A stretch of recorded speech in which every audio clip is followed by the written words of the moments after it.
ನಮಸ್ತೆ ನವಕರ್ನಾಟಕ ಟಿವಿಗೆ ಸ್ವಾಗತ. ನವಕರ್ನಾಟಕ ಟಿವಿ ಜನಪರ ನ್ಯಾಯಪರ.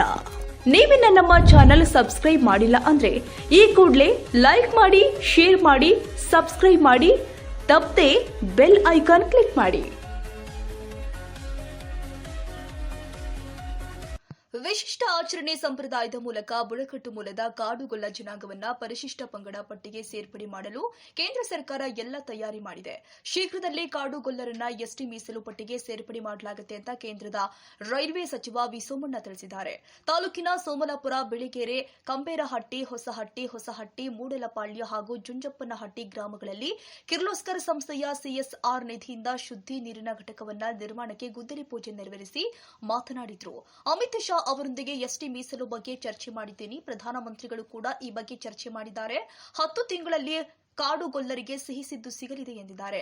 ಅಭಿವೃದ್ಧಿ ವಿಚಾರದಲ್ಲಿ ರಾಜಕೀಯ ಅವಶ್ಯಕವಿಲ್ಲ. ಯಾವ ಪಕ್ಷದ ಶಾಸಕರಾದರೂ ಅವರೊಂದಿಗೆ ನಾನೇ ಖುದ್ದು ಚರ್ಚೆ ಮಾಡಿ ಕೆಲಸ ನಡೆಸಿದ್ದೀನಿ.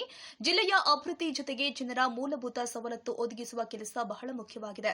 ಈ ಬಗ್ಗೆ ಪ್ರಧಾನಮಂತ್ರಿ ಮೋದಿ ಅವರೇ ಮಾರ್ಗದರ್ಶನ ಕೊಟ್ಟಿದ್ದಾರೆ ಎಂದ ಅವರು, ಗುಬ್ಬಿ ತಾಲೂಕಿನಲ್ಲಿ ಸಾಕಷ್ಟು ಕೆಲಸವನ್ನ ಹುಡುಕಿ ಮಾಡ್ತಾ ಇದ್ದೀನಿ. ರೈಲ್ವೆ ಹೆದ್ದಾರಿ ಸೇರಿ ಹಳ್ಳಿಗಾಡಿನ ಜನರ ಬದುಕಿಗೆ ಅತ್ಯವಶ್ಯಕ ವ್ಯವಸ್ಥೆ ಮಾಡ್ತಾ ಇದ್ದೀನಿ. ಈ ವಿಚಾರದಲ್ಲಿ ಶಾಸಕರು ಕೂಡ ಸಾಥ್ ಕೊಟ್ಟಿದ್ದಾರೆ ಎಂದಿದ್ದಾರೆ. ಕೆಲ ಹಟ್ಟಿಗಳಿಗೆ ರಸ್ತೆ ಅಭಿವೃದ್ಧಿ ಮಾಡುವ ಕೆಲಸಕ್ಕೂ ಅನುದಾನ ಕೊಟ್ಟಿದ್ದೀನಿ. ಈಗಾಗಲೇ 33 ಕೋಟಿ ರೂಪಾಯಿ ಕೆಲಸಗಳಿಗೆ ಅಸ್ತು ಸಿಕ್ಕಿದೆ ಎಂದ ಅವರು, ಸಿದ್ದಗಂಗಾ ಶ್ರೀಗಳು ಓದಿದ ನಾಗವಲ್ಲಿ ಶಾಲೆಗೆ 2 ಕೋಟಿ ಅನುದಾನ ಮಂಜೂರು ಮಾಡಲಾಗಿದೆ ಎಂದಿದ್ದಾರೆ.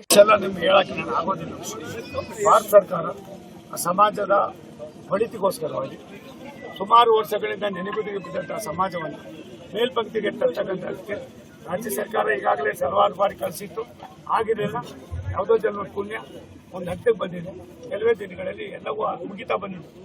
ಅದು ಯಾವ ಹಂತದಲ್ಲಿದೆ ಅಂತ ಅವೆಲ್ಲ ನಿಮ್ಗೆ ಹೇಳೋದಿಲ್ಲ. ಅದು ಏನನ್ನ ನಾವು ಕೈಗೆತ್ಕೊಂಡಿದ್ದೀವಿ ಅದು ಆಗ್ತಕ್ಕಂಥ ಶುಭ ಸೂಚನೆಗಳನ್ನು ನನಗೆ ಗ್ರಹಿಕೆ ಆಗಿದೆ. ನಾನು ಸುಮ್ಮನೆ ಕುಂತಿರೋ ಡೆಲ್ಲಿಗೆ ನೀವು ಓಟ್ ಕಳಿಸಿ ಒಂದು ಓಟ್ಗೂ ಕೂಡ ಎಷ್ಟು ಬೆಲೆ ಇದೆ ಅನ್ನೋದನ್ನ ಪ್ರತಿಯೊಂದು ಹಂತದಲ್ಲೂ ಕೂಡ ಮಾಡ್ತಾ ಇದ್ದೀನಿ. ಅದು ಕೂಡ ಮುಗಿಸೋ ತನಕ ನನಗನ್ಸಂತ ಒಂದು 8-10 ತಿಂಗಳಲ್ಲಿ ಒಂದು ಹಂತಕ್ಕೆ ಬಂದ್ಬಿಡ್ತಾರೆ. SIR ಜನ ಸ್ವಯಂ ಪ್ರೇರಿತರಾಗಿ ನಮ್ಮ ರಾಜ್ಯ ನಮ್ಮ ಹಕ್ಕು, ನಮ್ಮ ದೇಶ ನಮ್ಮ ಹಕ್ಕು ಅನ್ನೋದು ಬಂದ್ರೆ, ನಮ್ಮ ರಾಜ್ಯ ನಮ್ಮ ಹಕ್ಕು, ನಮ್ಮ ದೇಶ ನಮ್ಮ ಹಕ್ಕು ಅದು ಬರಬೇಕಾಯ್ತದ ಜನಗಳಲ್ಲೂ ಕೂಡ. ಅದು ಕಾರಣ ಆದವರು ನೀವುಗಳೇ. ಮಾಧ್ಯಮ ಎಷ್ಟು ಮಟ್ಟಿಗೆ ಕೈ ಹಿಡಿತದೋ, ಯಾವುದು ಇವತ್ತು ನಾವೇನು SIR ಮಾಡಿದ್ದೀವಿ, ಯಾರು ನಿಜವಾದ ಮತದಾರ ಇದ್ದಾರೆ 2 ಕಡೆ 3 ಕಡೆ 4 ಕಡೆ ಹಾಕೊಂಡು ಅನ್ಯಾಯ ಆಗ್ತಾ ಇತ್ತು. ಆ ಮತದಾರನ ಹಕ್ಕನ್ನ ವ್ಯವಸ್ಥಿತವಾಗಿ ಸರಳೀಕರಣ ಮಾಡೋದಕ್ಕೆ ಮಾಡಿದ್ದೀವಿ.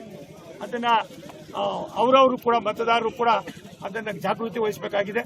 ಆ ಕೆಲಸವನ್ನು ಅವ್ರು ಮಾಡಿದ್ರೆ ಏನಿವತ್ತು ಗೊಂದಲ ಇದೆ ತಾನೇ ಹೋಗ್ತಾರೆ. ಬಿಜೆಪಿ ಸುಮಾರು 13 ಗ್ರಾಮಗಳಿಗೆ. ಶಾಸಕ SR ಶ್ರೀನಿವಾಸ್ ಮಾತನಾಡಿ, ಲೋಕಸಭಾ ಸದಸ್ಯರು ಎಷ್ಟೆಲ್ಲ ಕೆಲಸ ಮಾಡಲು ಸಾಧ್ಯ ಎಂಬುದು ಸೋಮಣ್ಣ ಅವರು ರುಜುವಾತು ಮಾಡಿದ್ದಾರೆ. ಚುನಾವಣೆ ಹೊರತಾಗಿ ಶಾಸಕರನ್ನ ವಿಶ್ವಾಸಕ್ಕೆ ಪಡೆದು ಅಭಿವೃದ್ಧಿ ಕೆಲಸ ಮಾಡಿದ ಸೋಮಣ್ಣ ಅವರ ನಡೆ ಶ್ಲಾಘನೀಯ.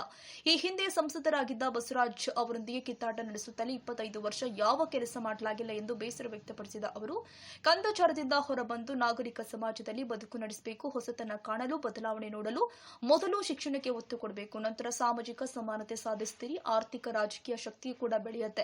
ಈ ನಿಟ್ಟಿನಲ್ಲಿ ಬದಲಾವಣೆಗೆ 60 ಕೋಟಿ ಈವರೆಗಿನ ಗೊಲ್ಲರ ಹಟ್ಟಿಗಳನ್ನೇ ಗುರಿಯಾಗಿಸಿ ಅಭಿವೃದ್ಧಿ ಕೆಲಸ ಮಾಡಿದ್ದೀನಿ ಎಂದಿದ್ದಾರೆ. ಈಗ ನಾವು ಹೊರಗಡೆ ಮರಗಿಡಿ ಇದ್ದಂಗಿದ್ದೀವಿ. ಫೋನ್ ಹಾಕಿ ಸಾಕ ಕೆಲಸ ಮಾಡಿಕೊಡ್ತಾರೆ.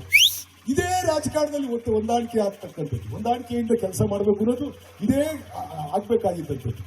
ಯಾರೇ ರಾಜಕಾರಣ ಇಲ್ಲಿ ಗೆಲ್ಲವರೆಗೂ ಪಕ್ಷ ಗೆದ್ದ ಮೇಲೆ ಪಕ್ಷಾತೀತವಾಗಿ ಕೆಲಸ ಮಾಡಬೇಕು. ಆ ಮನೋಭಾವ ಇಟ್ಕೊಂಡು ಕೆಲಸ ಮಾಡಿದ್ರೆ ನಾವೇನಾದ್ರೂ ಈ ಸಮಾಜಕ್ಕೆ ಮಾಡಲಿಕ್ಕೆ ಸಾಧ್ಯ ಆಗುತ್ತೆ.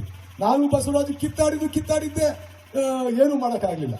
ಅವರೆಲ್ಲ ಲಿಸ್ಟ್ ತಗೊಳ್ಳೋರು, ಅದನ್ನ ನಾನು ಕೊಟ್ಟೆ ಇದನ್ನ ನಾನು ಕೊಟ್ಟೆ ಸುಳ್ಳು ಹೇಳೋರು. ಬೆಳಸಮಣ್ಣು ಇತ್ತು ಒಂದು ದಿವಸ ನಾವು ಕಿತ್ತಾಡೋದು, ಇಲ್ಲಿ ಡ್ಯಾಮ್ ಕಟ್ಟಿ ಕೊಡ್ತೀನಿ, ಪಟ್ರಾವತಿ ಎಳಿತಾವ, ಇದೊಂದು ಡ್ಯಾಮ್ ಕಟ್ಟಿ ಕೊಡ್ತೀನಿ, ಪಟ್ರಾವತಿಯಲ್ಲಿ ಎಲ್ಲ ಪಟ್ರಾವತಿ ಎಳಿತಾವ, ಇದೊಂದು ಡ್ಯಾಮ್ ಕಟ್ಟಿ ಕೊಡ್ತೀನಿ, ಎಲ್ಲ ರೈತರಿಗೂ 1 ಕೋಟಿ ಕೊಡಿಸ್ಕೊಡ್ತೀನಿ ಇದ್ರು.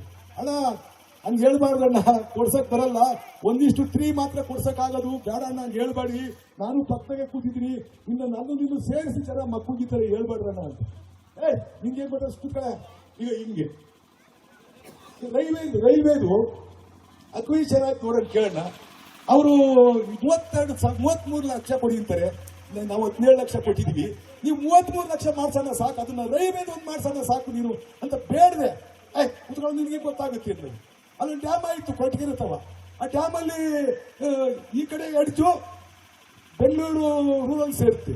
ಈ ಕಡೆಗೆ ಅದೇ ಒಂದೇ ಬದಿಯ, ಈ ಕಡೆ ಬದಿರಾಗಿರೋರಿಗೆ 17 ಲಕ್ಷ, ಈ ಕಡೆ ಇರೋರಿಗೆ 33 ಲಕ್ಷ.